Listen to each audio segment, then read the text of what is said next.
here. Okay. So it's a pleasure to host you. And well, with this interview, I'd like to start a little bit going way back. If I tell you New World or Omen, what does that remind you?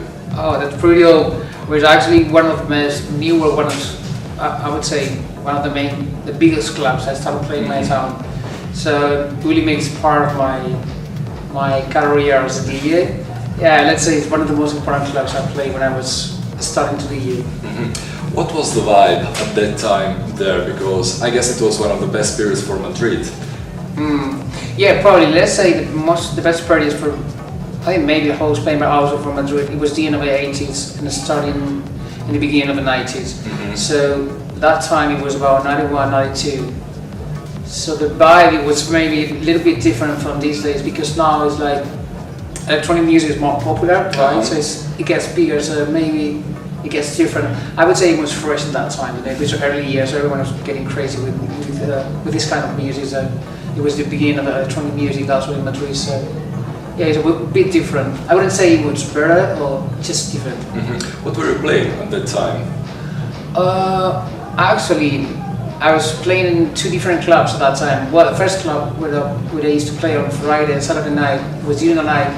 It was all about goth music and pop and really dark music, but more rock oriented, right? Okay. And then in New World, it was more about like electronic body music, bands like Front 242, I don't know, really music for that time of the 90s, Split Second and stuff like that. One thing that we the Italians keep asking ourselves is why in Spain festivals are doing so great, because I have to say that here in Italy it's quite difficult to have a festival. I mean, we tried several times but they didn't succeed. We ain't got Sonars, we ain't got Moneros and stuff like that. Why is it working so well in Spain? I don't know, maybe it's kind of cyclic scene. In the beginning in the 90s it was more about like everything was happening in the clubs, during the night, during the nightlife, right?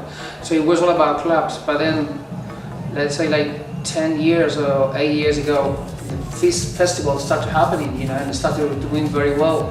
And now it's like the other way around. It's like the clubs are having really bad times, especially in the summertime when all those festivals is happening, like Mulero or whatever.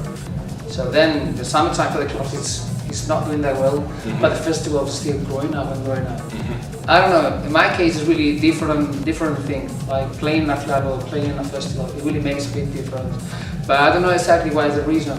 Maybe as we were talking before, like this electronic music or club scene is getting more and more bigger. Like probably it's getting more popular and it comes like that, bigger events also. So. Well, maybe Altavoz is something in between, in this gap between clubs and festivals, because it's like several clubs in the same area. Maybe it's not a proper festival, but it seems like it's a festival for real. What's your impression about this event? I really enjoyed it. Also last time when I came here, I think it was like 2-3 years ago. I'm not exactly sure about it. But the most important thing is that you get a good vibe, Yeah. Important things with the people that is on the dance floor is taking care of what you're doing. And that's what I feel right now, when I was playing. That's the most important thing, Things can be better, obviously, everything can be improved and everything can be bigger and still growing up. But the important thing is getting this vibe between the audience and the guy who's playing. So I think that's important. I really enjoyed it. Are there any Italian DJs or producers that you really respect? Always like Marco Carola.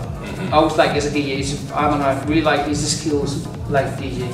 He has changed his music. He's not playing that techno that much as he used to be in the 90s, but I always respect Marco. But yeah, there's a lot of Italian DJs that always meet and there's a good technique and good skill, so I don't know, it's difficult just to say one. But does the taste of the techno crowd change from country to country? I mean, does the Italian techno crowd has some particular feelings or reactions or tastes? I don't know, in my case it's like Italian crowd. For me, coming from Spain is quite similar to the Spanish crowd. So, but yeah, obviously, it depends where you're gonna play or where you're gonna perform. You're gonna find some difference with the crowd. Especially if you go to Asia or you go to South America, it's going to be a bit different from Europe. So yeah, every time is different. It depends the place you play in. Do you see yourself traveling and being a DJ even in the next, I don't know, 20 years? I don't know, now it's almost like 20 years being actually, and traveling every weekend is about 15 or 16 years. It really depends if it's still, this is still like good fun for me. I will keep on doing it, you know. It's all about having fun and enjoying it, and of course making the people enjoy about the music. So as far as this is still happening, I will do it. Do you prefer to DJ or to travel with your motorbike? That's a question. And they're really different things. I enjoy it with both things really. When I'm riding my bike, I just think about nothing, just ride it. And when I'm DJing, I just, I don't know, trying to tell something, you know, through music and try to communicate with people. So, but when I'm riding my bike, just communicating with myself on the road. It's all about that. Okay, thank you very much. You're welcome. Thank you. Hope you will come again next year. Hopefully So, soon. thanks again. Okay. Bye.